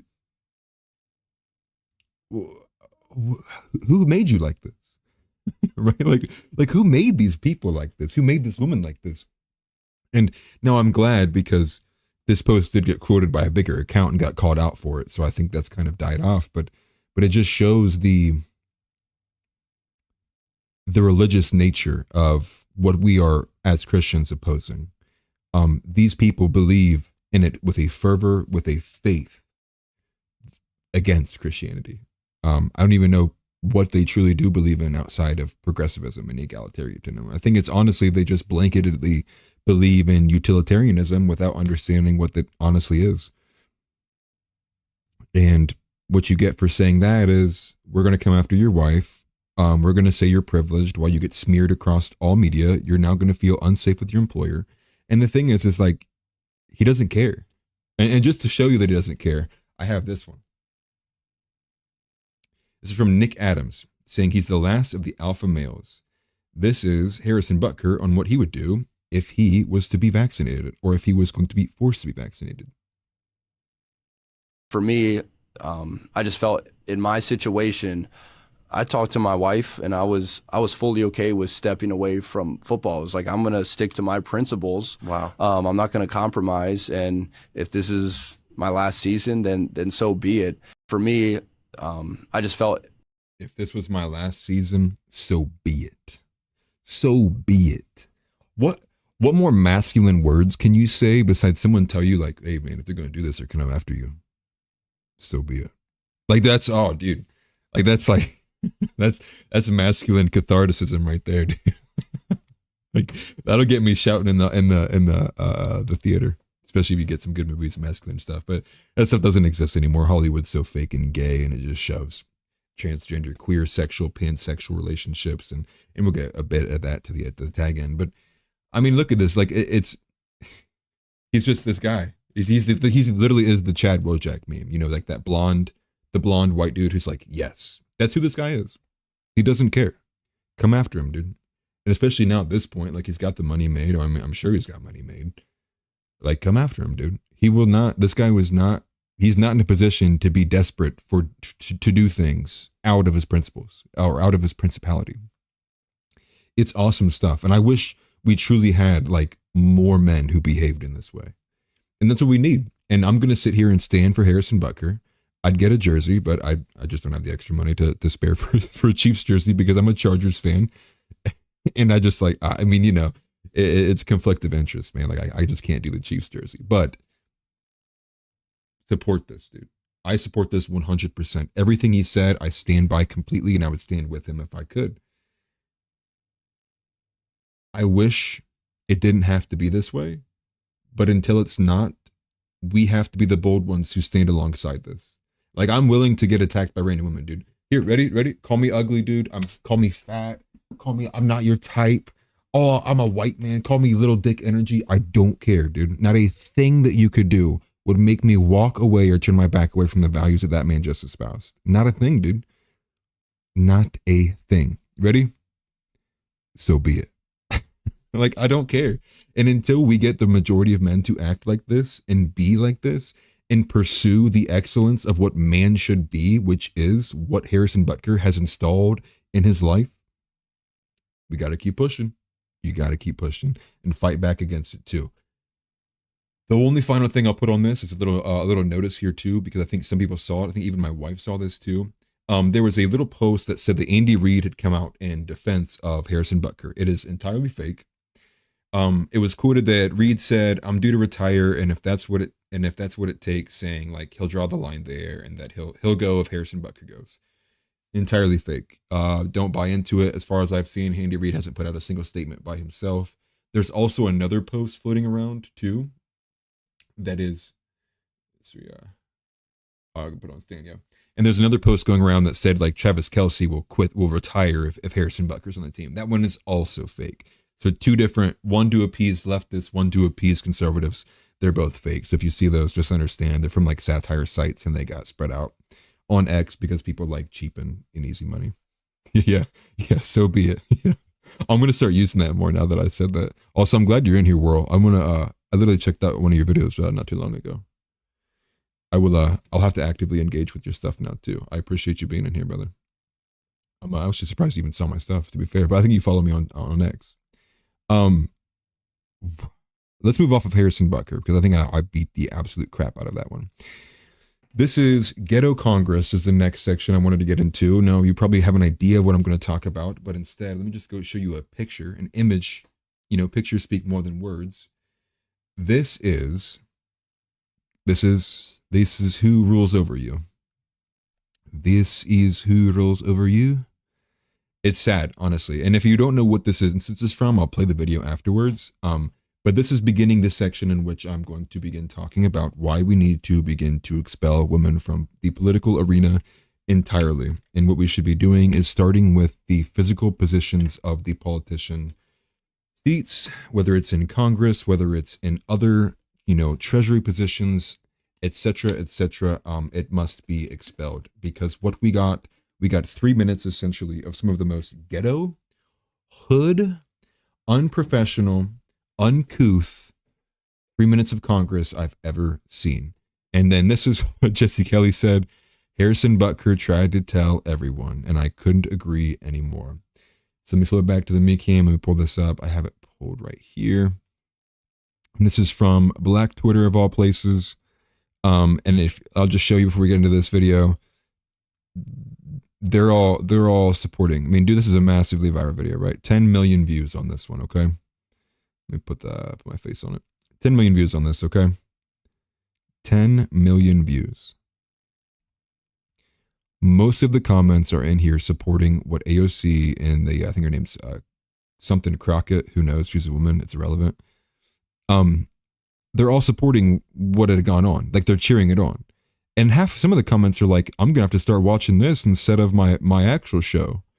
Because it was just so ghetto, dude. This was like an episode of reality TV. This was episode 1 of keeping up with the politicians.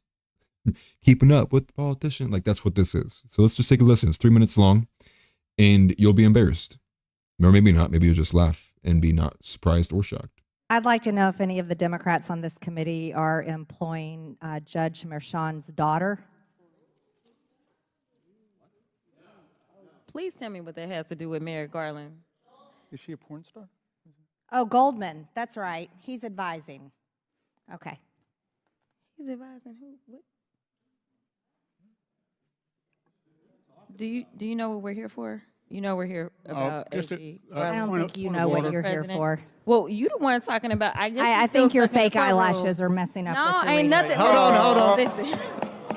Order. Mr. Chairman, That's beneath would even you please regain order of your committee? Order. I do have a point of order, and I would like to move to take down Ms. Green's words. That is absolutely unacceptable. How dare you attack meeting will the suspend. physical Meeting will appearance of another suspend. person? Are your Move feelings hurt? her words down. Aw. Oh, girl, baby girl. Oh, really? Don't even play. with Baby me. girl? We're gonna, I don't think we are going to so. move and we're going to take your words down. I Thank you very second that motion. So who will have to pay? Okay. Ms. Green agrees to strike her words. I believe she Chair needs to apologize. recognizes No. Mr. She Perry. needs to Okay, apologize. hold on. Then after Mr. Perry's going to be recognized, then Ms. Green I'm not has 4 minutes and apologizing. 21 Well, seconds. then you're not reserve the right to striking your object. words. I am Mr. not Perry. apologizing. Now let's go. Come on, guys. Why don't you debate me? Mr. Chairman, One thing I will say right here. Why isn't this guy, the man, just being like, shh, like, okay, I'm chilling. Oh, what in the world saying? Thanks, man. It's my first time here. Oh, yeah, I appreciate you, dude. I appreciate doing it right. Trust me, I'm going to actually start picking up the content and start putting out a lot more, especially because I'll break the news here because I don't think I put it out on X or anywhere. My wife is pregnant, so I will be having to buckle it up. That's for sure, and putting out some work. So yes, I appreciate that very much, man. I will also do the same for you too. I appreciate the good faith reach out, man. Thank you very much. To go back to the video though, my thought when I'm looking at this guy, just sit there and be like, come on, man, come on. Like he's the soft-spoken one. Like, guys, come on, man, stop it. Come on, guys. And the girls are like, you dumb, like you got, like the roles are reversed. It should be the men out here being like, hey, and you did this, you dumb. Now I'm saying like, now granted it's uncivilized, and the men, if they were doing that, it wouldn't be about each other's appearances. It would be about the character of themselves and actions they've probably taken. Less so about the physical appearances. It's very rarely a go-to in this level of professionalism between, in a men's space. This is beginning. This is the beginning of a little thread of expelling women from men's spaces.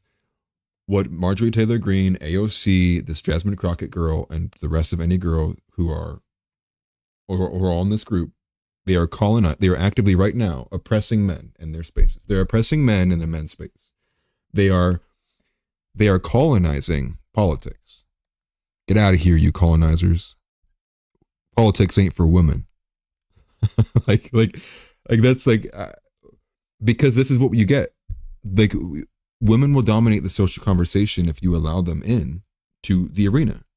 And then, in fact, what happens is instead the arena becomes dominated by the women. It becomes gynocentric. We've all seen it. And now everything is capitulating to the sensibilities of women, particularly in speech. Now, in politics, it's less so because they have a manner of systems to go through.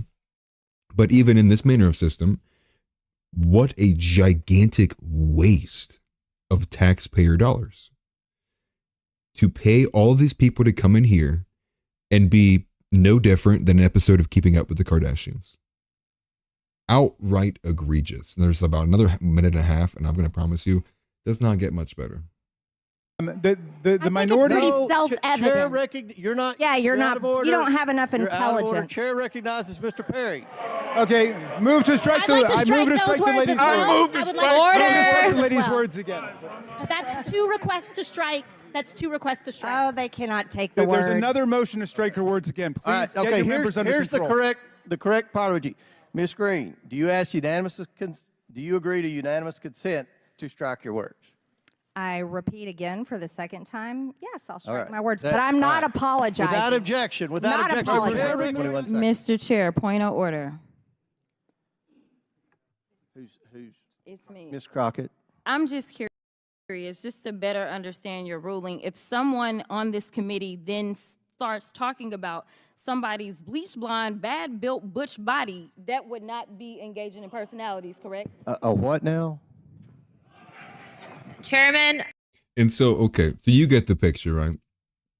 They go on to talk about how, like, she wants to add in the words of, like, so you heard the part where I said this about Marjorie Taylor Greene's body, yada, yada.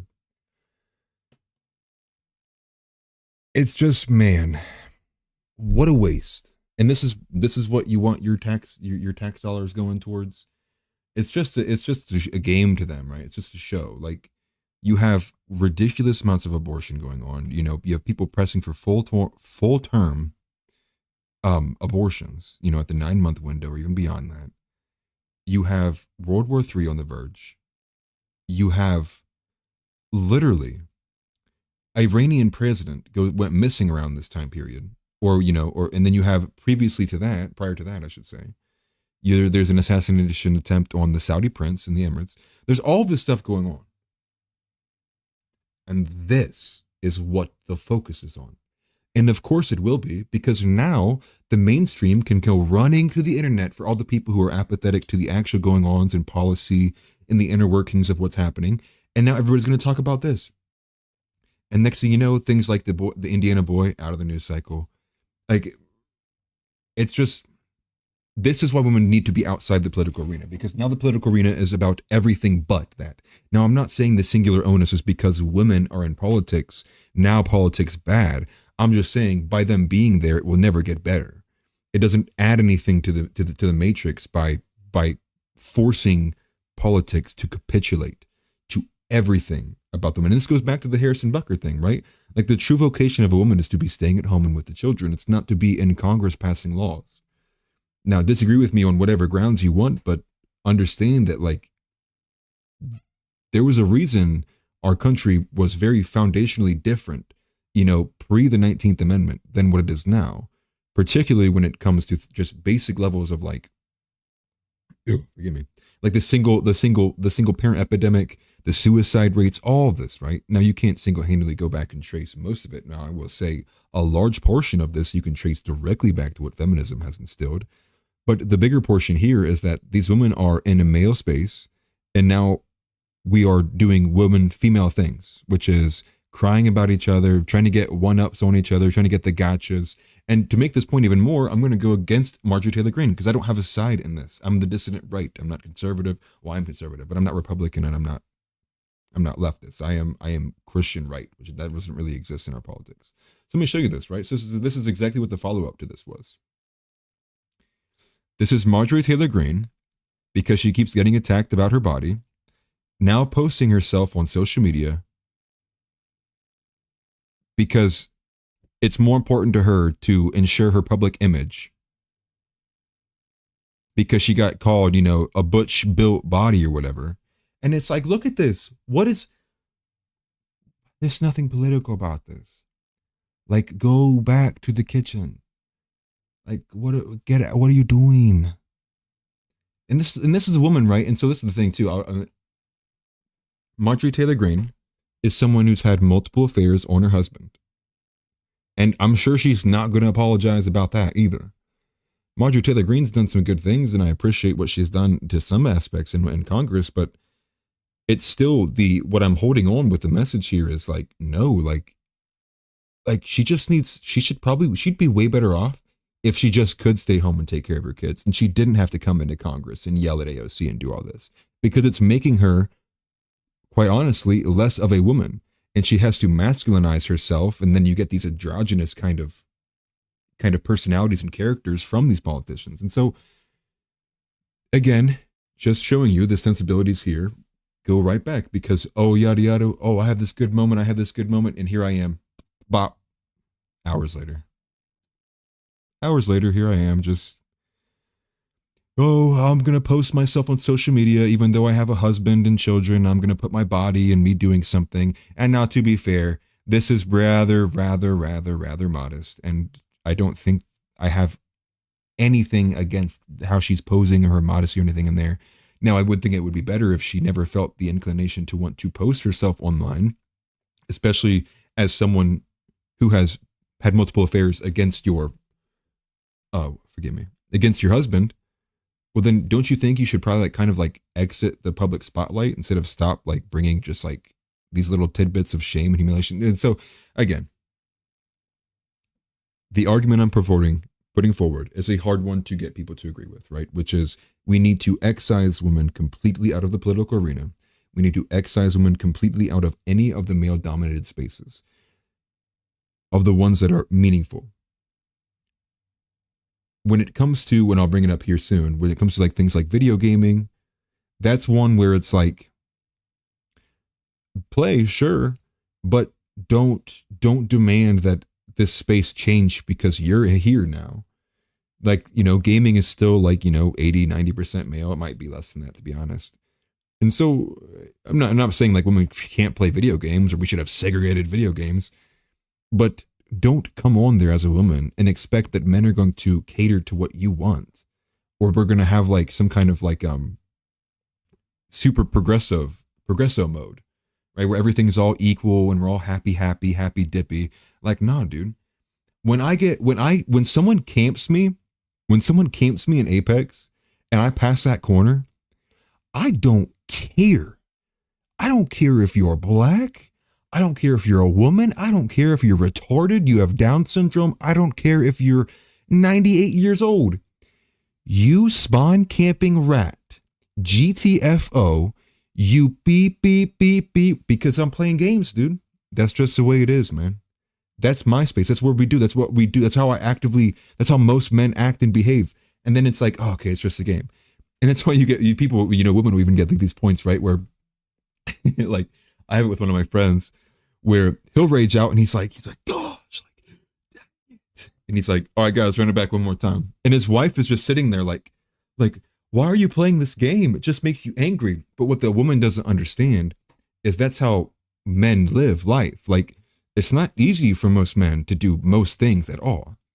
The good feeling, the pleasurable aspect comes from overcoming that challenge after you've been spawn camped or killed or sniped 110 times in a video game. Literally. And the point being, though, is like that they want to go through that experience because at some point they want to win that experience and they want to be the one that's on top. But then again, this goes back to women not understanding how men are wired. It's the hero's journey. It's everyone was dogging on me. Nobody believed in me and I overcame everything, dude. And now I'm the man. That's like why these dudes like play these games that make them so angry. That's why Elden Ring was this huge seller. You even have Kai Cenat, who we talked about earlier with the streaming, where that was one of his most popular streams and he loved playing the game. And you know what he did? He died about 432 times to literally the very first boss in the game. Did he quit playing? No. Did he get angry and rage out? Dude, hundreds of times. But he loved it. He said it was his favorite game. And it's so foundational to the fact that women don't understand the biological and mentality and the framing of how men operate in their lives and what actually brings them joy. And it's vice versa too, right? Like you could say the same thing about men. Like most men have no idea what makes their wives happy. They obviously have like a semblance of an idea, but they can't constantly, have the wherewithal and awareness to understand like the wiring of a woman's brain because you're limited, because you're a man. You're limited by being in the biological mindset and biology and DNA and genome of being a man, that you can only operate as one, right? And so it goes vice versa. And this isn't just the dog on women, because men, for the most part, don't understand women. So there's a lot of men. That's why you see men going to these like dating things, or how do I talk to women? How do I do this? Because they genuinely don't understand them. But then you point that out for women, it's like you're attacking them, like you're dogging them. And it's like, bro, you're not a man. You're not a man. But honestly, they take it as a slight because the left has heralded, and I mean this sincerely, heralded masculine traits in women as being things they should strive for. So when they're dissed as like, you're not a man, they take that as a slight when previously they wouldn't have. Like, I would imagine you go back 60 years and you're like, oh, you're not a man. The average woman would be like, okay.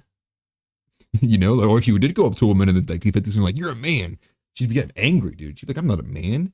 I don't talk like a man. I don't walk like a man. But again, this is because we're so far from what actually is organically natural, true, and real. And we live in this artificial delusion, la la land, where people can say they're Catholic and then go and scream at Harrison Butker. It's just insane, dude. It's clown world. But again, most people understand this. So to move away from the ghetto Congress, that's the first instance of the serious nature of like excising them out of politics. Because we can all agree, like nobody needed any of that. That didn't save any children. That didn't help nobody. That didn't the media got a nice 3-minute piece that they can run for the next 2 weeks and make money off of, while black and white people get angry in the comments over what was said. Like, you can't, like, what a waste, dude. Like, what a waste. And let me go here, right? So, and this is where we're going to get to the video game aspect, okay? So this went viral, and even Asmongold had quoted on it too. This was another 2-minute video, and I know we got a lot of minutes of women talking and being annoying, and I'm sorry for doing this to you. But again, the episode was about excising women, and so I want to come with it with all of the evidence and everything on.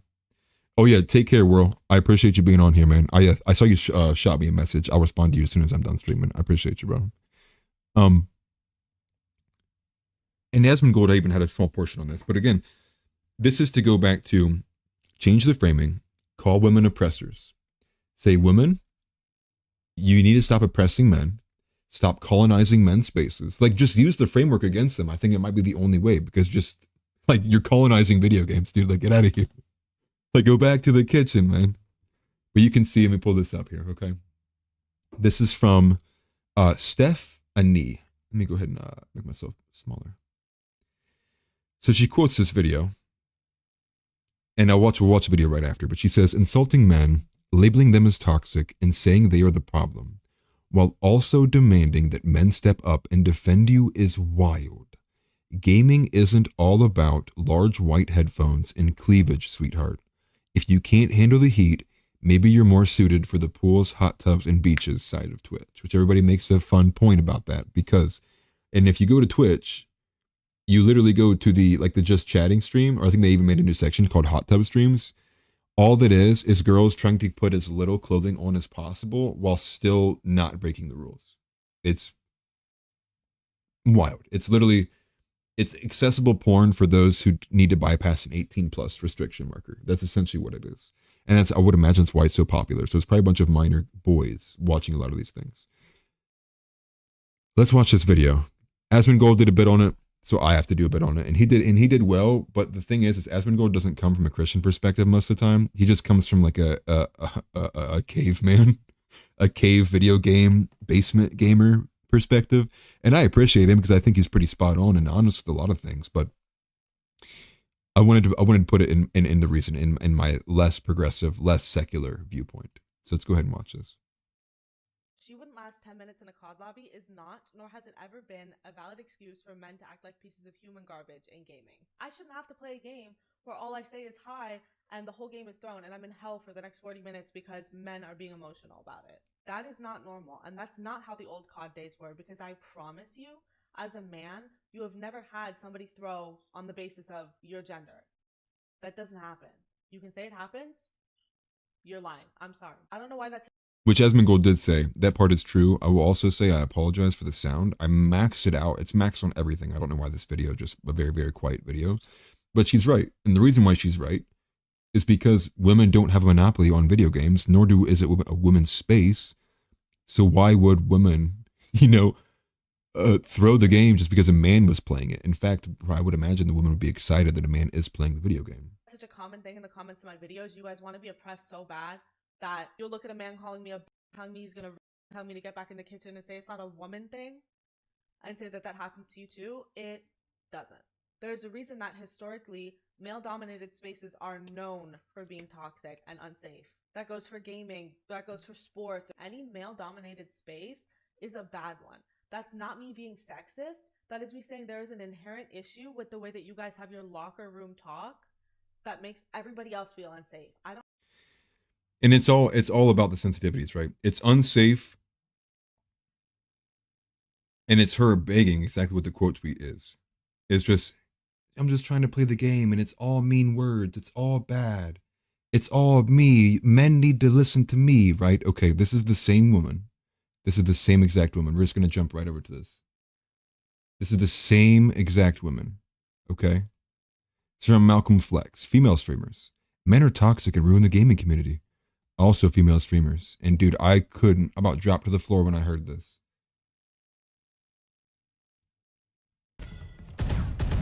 No, it's over, Ina. It's over. Like, if I were to have a boy, we better pray to God that he's gay. We better start indoctrinating him day one. We have to either make him trans or make him gay. We are not having a cisgender straight son. Evil, bro. Evil. That right there is a child groomer, dude. That is outright saying, dude, I hate straight men. I don't think she said why. I hate straight men. She will do everything in her power to indoctrinating children into being an unnatural, perverse, sexual deviant. In fact, inflicting upon a child mental illness.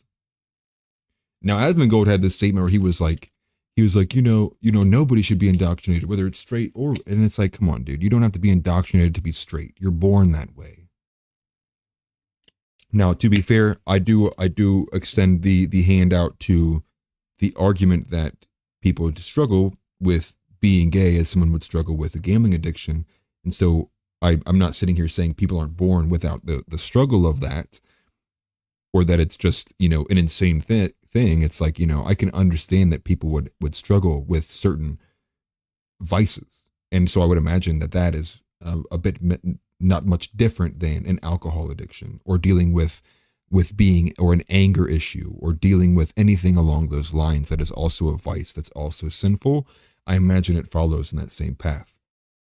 Now, the point being here is, once again, a female coming into a male-dominated space and then demanding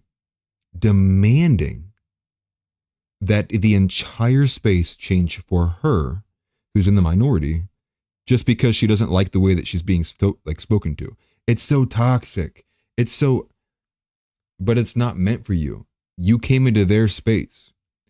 That'd be like me walking into some random like gas station and being like, dude, like, I hate the way you have your shelves set up. Are you trying to get me mad? Put your shelves over here. And they're just be like, bro, what? Like, who is this random dude? It's always been this way, dude. We like our shelves like that. What's wrong with our shelves being like that? And then they're like, you like your shelves like that? You hate horizontal shelves. And it's like, nah, dude, we just do it like this. Like, come on, man. And again, not to get too far on a tangent, but again, same exact content, same exact thought process. Women must be excised from these positions. Otherwise, we're going to continue down this path, man. We're going to continue down this path until every single field, whether it's women or hybrid or male dominated, it will be bent to the willpower of the females who dominate the space, or who are in the space. That is, things like this expedite the male suicide epidemic. Things like this expedite violence against women. Things like this expedite a lot of like the very, very evil things that we see in our country. And I'm not saying that it's like, oh, it's any way deserved. I'm just saying when men are constantly at the behest of random women who simply walk into their spaces and are demanded that so and so and so and so, and if you don't, you're smeared for the rest of your life as something or other and get clipped and this or whatever.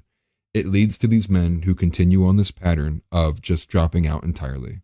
Dropping out of the dating market, dropping out of the job market, dropping out of life, dropping out of marriage, dropping out of everything, dude. People who just give up. And it's a lot more men than women. And I wonder why that is.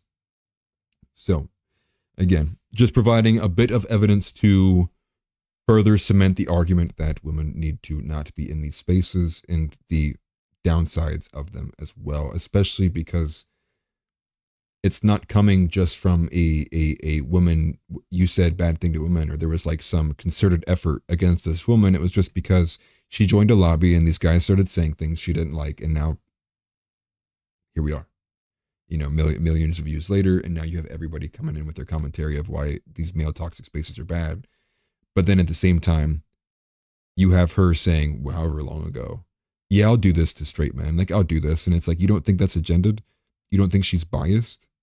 You don't think her agenda has some kind of tinge to it? Because what you think is she's presenting the the balance 50-50, and that's not what she's presenting, dude. She's presenting matriarchy. She's presenting gynocentrism. It can only be patriarchy or matriarchy, dude. It can't be anything else. There's only two genders. So if it does not capitulate to the demands and the alignment and framing of a patriarchy, then it is presumed to capitulate to the demands and framing of a matriarchy. Men just want to keep the male spaces patriarchal spaces. I don't understand why you can have even such an egregious kind of like campaign against that. But even, and I mean, I'm kind of glad that it happened, because here we are watching her, you know, put out this secondary video, right? Like this one of her sitting there being like, oh, I'm gonna make my kid gay. Good. Now we know who you are. And now we can kind of knock down and mock what your position initially was. That is the majority of the larger stuff I wanted to cover. I know I'm about 15 minutes until we get to the 8 p.m. mark. There was a couple things that I will go through because I had a bookmark section here. There's a few instances here. So now that we're on the tail end of the stream, we'll kind of wind it down. Let me go back. I had all these bookmarked. I'll talk about them later on, possibly. So this is one. This is from the Hodge twins. Hodge twins said, "This dude is a total fag. Libs of TikTok. Liberal has a meltdown over seeing American flags at the beach." I'm here enjoying a nice... Oh, forgive me. That's so loud. Oh, I didn't turn my thing back down. So sorry if I just blew somebody's eardrums out. I apologize greatly. I think 64 is the right marker. Stay at the beach with my kids. And I turn around, I got these flags planted here on the beach by these MAGA fucks. Listen, this is all America. We know. You didn't storm the beaches to stake out your territory on the beach. This isn't the fucking moon. I get it. This is America. But I'm sick of my flag being represented by white nationalist trash on a goddamn beach. Go fuck yourselves. Yeah, Pouch twins are entirely correct. I don't got anything else to say about that. Oh, I didn't switch it over. I'm sorry, guys. We'll play it again. I'm here enjoying a nice day at the beach with my kids on the beach by these... It's just a selfie video, but look at it. It's just a flag in the background, man. Wow, there's two of them. I wonder if it was just one, it would be okay. Just one flag. But again, how emasculate and effeminate do you have to be to even make a video about, and then it's again, but the framing is all bad. It's now the American flag is synonymous with white nationalist MAGA movement people. So if anything, all that shows me is that this guy's stance is anti-American, because the left doesn't represent anything American. So if you're anti the flag, dude, that is cool. It is cool. If you want to go mark your spot at the beach and I go take an American flag down there, and it's like, oh yeah, our stuff's that spot by that big flag, American flag down there. That's cool. That just shows me that this guy has a feminine mindset. And he's been trained by mainstream media, news, or the like, to think things like that. And it's just okay. I just there's so much, man, that it's I can only cover so many things from different angles. To go back to the main argument here, which was getting women outside of politics, there was a really good culture war episode, and I'll put it on screen and get rid of some of these tabs. Oh my gosh. Probably killing my computer. Let me get to, okay. Would have been the culture war. I'll just type in Lauren Chen, because it was Pearl Davis was on here as well. Is it this one? So it's on 10 Media. Children in there. Yes, it's this one. So I would recommend anybody who's not seen this to definitely go and watch it. This is the Tim K. Opera's one. Definitely go and watch this. This is really, really good. The whole 2.5 hours. You essentially they're all four conservatives, right?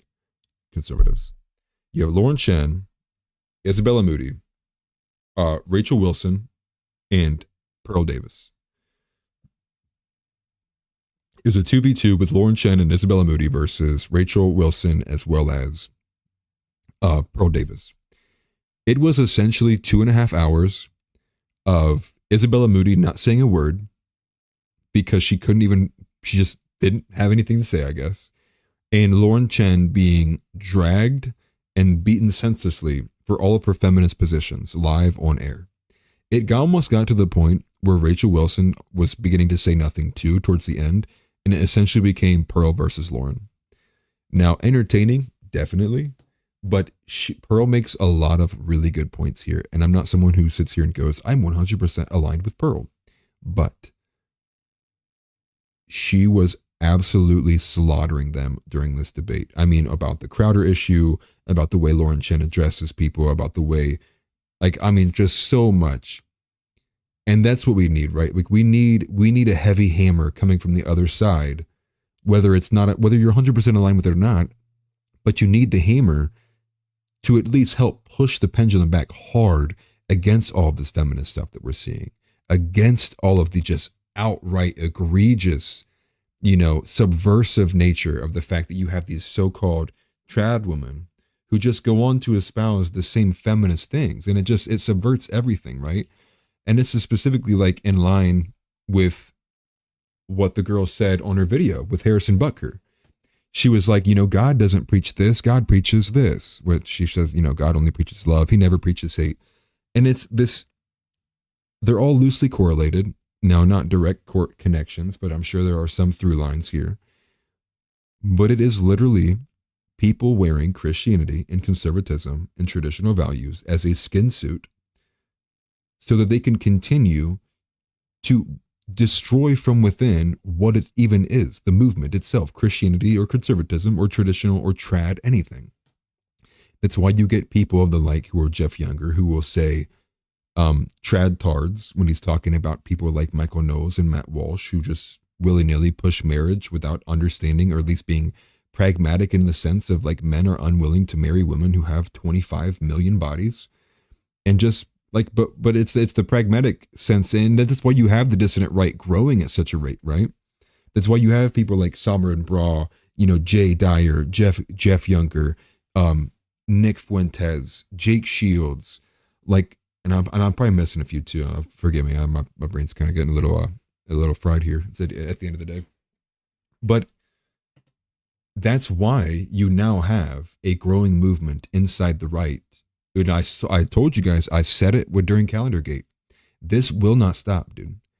These conservatives, like the true Christian nationalists like myself, found the chink in the armor, and we pressed it open so hard that we literally now truly do have a actual true faction inside the right.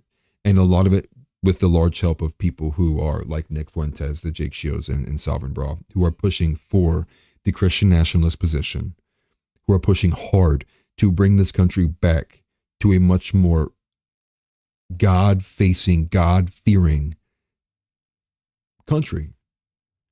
And once it was clear with things like Calendargate and Seth Weathers and the redheaded libertarian and a lot of these libertarians who claim who are inside the right, once it became clear that of the compromises we're willing to make, they all lean one way, which is towards liberalism instead of going towards stricter Christianity, it became clear that we're not going to go back to Christian nationalism. We're not going to get a God-fearing country as long as we have libertarians in this movement, or liberals even, who masquerade as if they're conservative, when all they want to do is they want to push the libertarian doctrine using the voting power from conservatives. And once I began to put these pieces together, I instantly was like, they're done with libertarians. I once was able to hold that value, and I understand why it's such a popular thing to hold and a position to hold. But libertarians, as this country sits, it can't. Our own founding fathers even said, this Constitution and the way this country is set, this doctrine is wholly and truly for only a religious peoples. Libertarianism does not offer that. So it would be null to operate with that Constitution, because libertarians are generally like people who are conservative fiscally, but are liberally socially. And that doesn't work. You're either all in with Christ or you're all out. It's black and white, and libertarians don't like that. And now I do have a lot of respect for libertarian positions because I think it's been a lot of libertarians who have been doing the actual hard-breaking and groundbreaking work of exposure in news media. So I will give them props where it's due, but I think now is the time for us who are in the dissident right to continue carrying the torch, continue pushing towards the ideals, such as, planting seeds for trees in which you never sit in the shade beneath. Like, I know in my lifetime, I'll never live in a society where there aren't women in politics, but I will do everything in my power to try to provide the evidence and push for that ideal as I see it to be the way forward. Same with the Harrison Butker stuff. Same with all of it, man. Like, I know it's probably not, in my lifetime, we might possibly see the negative consequences of a lot of single women who, by and large, got ran through and throughout periods of their life and now became undesirable to the point that I might live through the lifetime where the majority of people are single and who are adults instead of being, involved in families. And so I'm sure there's a plethora of, ill, negative external effects that we have yet to see that may come from what that is. But I'm willing to go through the harsh period to get back to where I believe we should be pointed in, which is ensuring that we govern this country in a direction that fears God and operates with that as being the truth, not as something that you can simply believe because you have the freedom to. No, something that is like our politicians should be Christian, our principals in our schools should be Christian, our pastors should be Christian, and not men, or not women. Like, that's the position that we need to be going through. So understand it will come culturally first.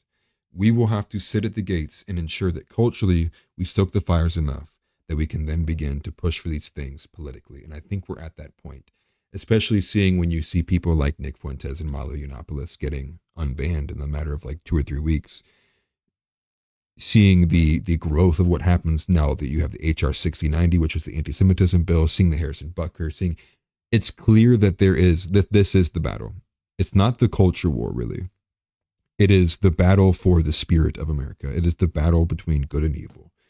I'm not saying it only happens here in America, but, some being an American who talks American politics, it's what I'm going to be, framing in the macro for most of these things. That is what I hope to see in possibly my son's lifetime. Maybe it will take 120, 130 years, and maybe not even in my son's lifetime. But I would hope that with the momentum we have now, we can clearly see that there is not a lot, but there is light at the end of the tunnel.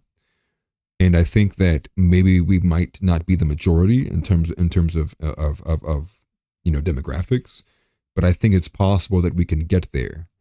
As long as we're on our A game, we push back, we expose, we mock, and we shame relentlessly and accurately all the things that should be excised from society, and then we usher in all the things that should be in society with posterity, with vigilance. And one of the biggest things we will have to ensure that we go after is the apathetic nature of people when it comes to operating their lives in their Christian doctrine, as well as people being apathetic to operating their lives in their own local politics. No more of this, dude. No more of sitting there being angry at people you can't even name. Get involved. Pay attention. Use your eyes, use your ears. And we will slowly claw one person at a time, one seat, one House representative, one electoral vote at a time.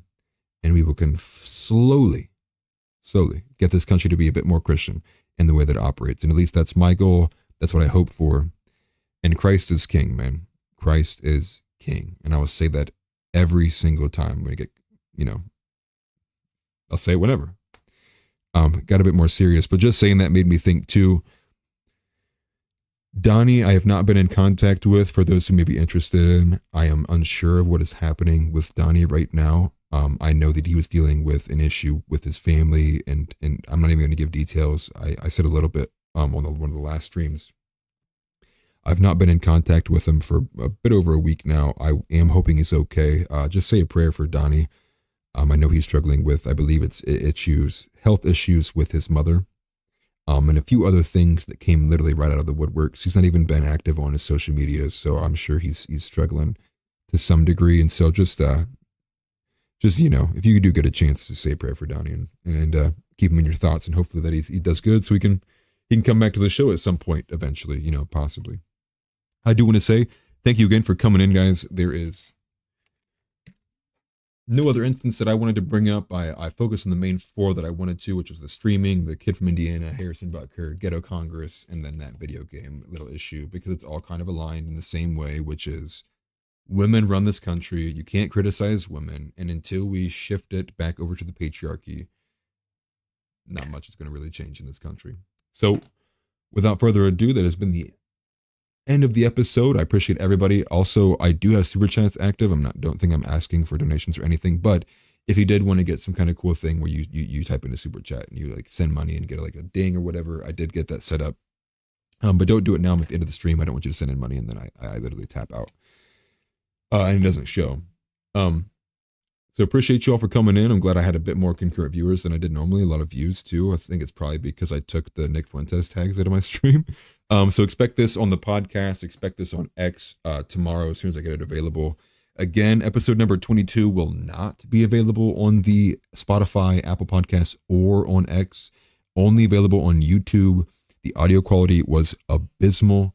Listen to that you got your fair warning from me.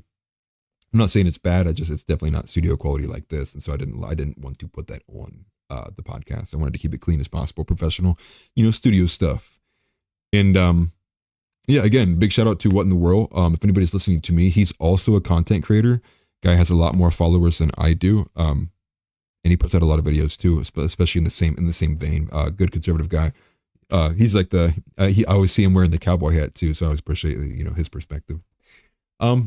And so, yeah, share the show, like the video. It definitely always helps me as well. Liking anything, doing all this stuff, subscribe, and we will see you next week. If I don't start putting in the second episode, we'll get to maybe possibly 2 a week. I would like to get to that point. But again, until next time, I appreciate you. This has been offensively accurate, but hopefully it was been more accurate than offensive. But take care, y'all. Appreciate it. Christ is King, and have a good one. God bless.